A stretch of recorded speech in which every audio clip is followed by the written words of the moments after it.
बड़ी खबर है ईरान के अटैक से जुड़ी हुई। जिस तरीके से ईरान हमले कर रहा है और इजराइल के कई शहरों में तेज धमाके की आवाजें सुनी गई हैं। इजराइल के कई शहरों को निशाना एक बार फिर से ईरान की तरफ से बनाया गया। जो अमेरिका ने अटैक किया उसके बाद ईरान का ये पलटवार है, जो वो पहले ही कह चुका था कि वो इसका जवाब जरूर देगा। तेल अवीव, हाइफा, यरूशलेम, जहां पर आवाज सुनी जा रही है तेज धमाकों की, कई जगह पर अटैक किए गए। हालांकि इजराइल इन हमलों को रोकने की पूरी कोशिश कर रहा है, इंटरसेप्ट करने की इन मिसाइलों को कोशिश की जा रही है, लेकिन फिलहाल वो कोशिश नाकाम होती हुई दिख रही है। आप जरा इन तस्वीरों को देखिए, ये आसमान में किस तरह से आगे बढ़ते हुए रॉकेट ईरान के और किस तरीके से, माफ कीजिएगा, मिसाइल ईरान के, और किस तरह से ये मिसाइलें अब हमला कर रही हैं कई इजराइल के शहरों को निशाना बनाते हुए। और साफ वहां पर अब सायरन की आवाजें सुनी जा रही, क्योंकि ये धमाके कई जगह पर सुने गए हैं। लोगों को एक बार फिर से बंकरों में भेजा जा रहा है, आम लोगों को उनकी सुरक्षा के लिए। लेकिन ईरान ने जो कहा था कि वो इसका जवाब देगा, वो कर रहा है, और इन तस्वीरों के जरिए उसकी पुष्टि हो रही है, क्योंकि इजराइल के कई शहरों में आसमान पर इस तरह की तस्वीरें देखने को मिल रही हैं।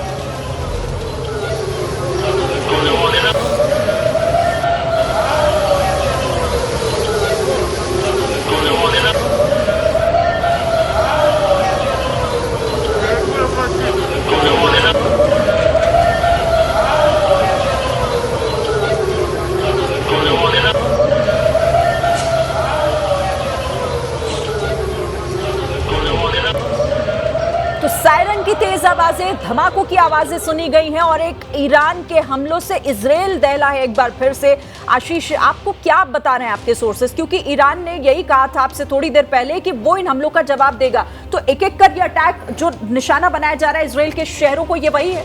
जी हाँ, बिल्कुल। ईरान अपनी तरफ से जवाबी कार्रवाई कर रहा है। ये मैसेज लाउड एंड क्लियर देना चाहता है कि ईरान अब चुप नहीं बैठने वाला है। इजराइल पे वो लगातार हमले कर रहा था। देखिए, इजराइल का जो एयर डिफेंस सिस्टम है, सिर्फ इजराइल इंडिपेंडेंटली काम नहीं कर रहा है। ये ईरान भली भांति जानता है कि अमेरिका, उनके जितने भी ईरान की तरफ से अटैक किए जा रहे हैं उसको न्यूट्रलाइज करने में अमेरिका इजराइल की भरसक मदद कर रहा है। तो ये एक तरह से मैसेजिंग दोनों ही देशों के लिए है। शिरीन की जवाबी कार्रवाई ईरान ने शुरू कर दी है। अपने दमखम से जितना कुछ वो कर सकते हैं इजराइल पर लगातार हमले कर रहे हैं, और ये संकेत सीधे अमेरिका को दिया जा रहा है कि इस तरह की स्ट्राइकिंग बैक अगर ईरान इजराइल पर तुरंत शुरू कर सकता है अमेरिकी हमले के बाद, जिस तरह से अमेरिका ने हमला किया उसके बाद वो चुप नहीं बैठा है, तो आने वाले कुछ घंटों या थोड़े से वक्त बाद अमेरिका पर भी, अमेरिकन फैसिलिटीज पर भी ईरान हमले कर सकता है, जिसके संकेत ईरान की लीडरशिप, ईरान के बाकायदा विदेश मंत्री ने दिए हैं। तो ये स्ट्राइक्स बिल्कुल दिखाते हैं कि कहीं पर भी थमने के लिए ईरान राजी नहीं है। ईरान इसके लिए मेंटली प्रिपेयर्ड है, वो मिलिटरीली तैयार है कि इजराइल इसको और एस्केलेट करना चाहता है करे, लेकिन ईरान चुप नहीं बैठेगा। उसी का नतीजा है कि अमेरिकी स्ट्राइक्स के बावजूद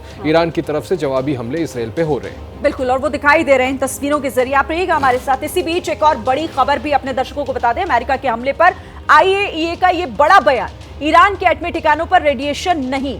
ईरान के 3 न्यूक्लियर ठिकानों पर हमला, न्यूक्लियर साइट पर रेडिएशन जांच जारी है। IAEA यानी कि इंटरनेशनल एटॉमिक एनर्जी एजेंसी, जिसकी तरफ से ये जानकारी दी गई है, ईरान के 3 न्यूक्लियर ठिकानों पर हमला किया गया है। न्यूक्लियर साइट पर रेडिएशन की जो जांच है वो जारी है। अमेरिका के इस हमले पर, जिसमें उसने 3 ठिकानों को, ईरान के 3 परमाणु ठिकानों को निशाना बनाया, एटमी ठिकानों पर रेडिएशन नहीं। IAEA की तरफ से यह बड़ा बयान जारी किया गया है अमेरिकी हमले के बाद। आरती टिकू जी, आपके पास आती हूं मैं। आप जो कह रही थी कि अमेरिका अब जिस तरह से उसने हमला किया है, फिलहाल ऐसा लग नहीं रहा कि यहां पर कोई शांति की पहल अभी फिलहाल फौरी तौर पर किसी तरीके से होगी। लेकिन क्या, अब मैं ईरान के सपोर्टर्स की यहां पर बात करना चाहूंगी, चाइना और रशिया, क्योंकि अमेरिका तो खुलकर अब इसमें उतर गया है। आप कह रही थी कि दबाव काम कर गया, तो क्या ईरान भी अब वो प्रेशर बनाएगा चाइना और रशिया पर भी कि वो भी आकर इसमें उतरे? और क्या ये संभव है आने वाले दिनों में? क्या हम ये भी देख सकते हैं?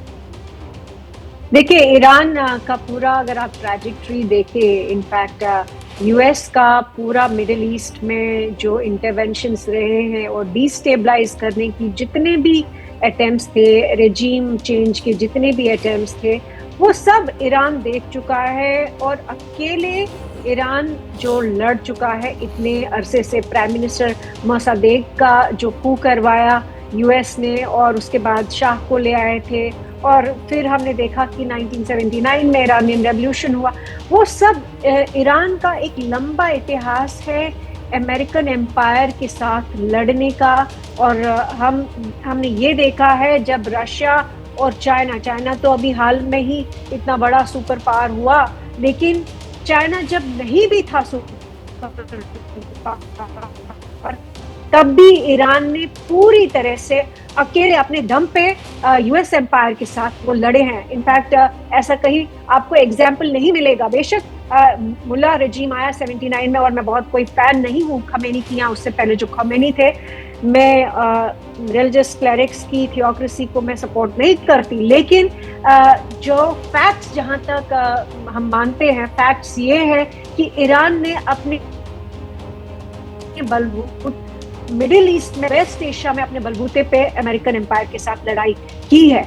इसलिए ये कहना कि वो क्या दबाव बनाएंगे रूस पे या चाइना पे, इनफैक्ट अगर आप प्रेसिडेंट पुतिन का जो स्टेटमेंट भी अगर आप देखें जो हाल में आया था, तो उन्होंने यही कहा था कि ईरान अभी अपने खुद ही लड़ना चाहता है। उन्होंने इनफैक्ट कोई सपोर्ट नहीं मांगा है रशिया से या चाइना से, वो अपने दम पे काम कर रहा है। और दूसरी बात ये कि अगर आप पूरे मिडिल ईस्ट को ले और पूरा वेस्ट एशिया भी ले, अगर आप देखें कि हिजबुल्ला या हमास या यमन के हुतीज जो है, जिनको ईरान का प्रॉक्सीज माना जाता है, वो बेशक छोटी फोर्सेस थी, लेकिन उन्होंने इजराइल को नुकसान काफी पहुंचाया। और अगर हम इस सारे सिनेरियो को देखें तो इतनी छोटी सी कंट्री, इसके बावजूद आप कह रहे हैं कि ईरान इस वक्त अकेले पूरी तरीके से आक्रामक रवैये के साथ जिस तरह से इस पे उतरा हुआ है, उसे शायद अभी ये महसूस नहीं हो रहा कि उसे किसी की जरूरत है।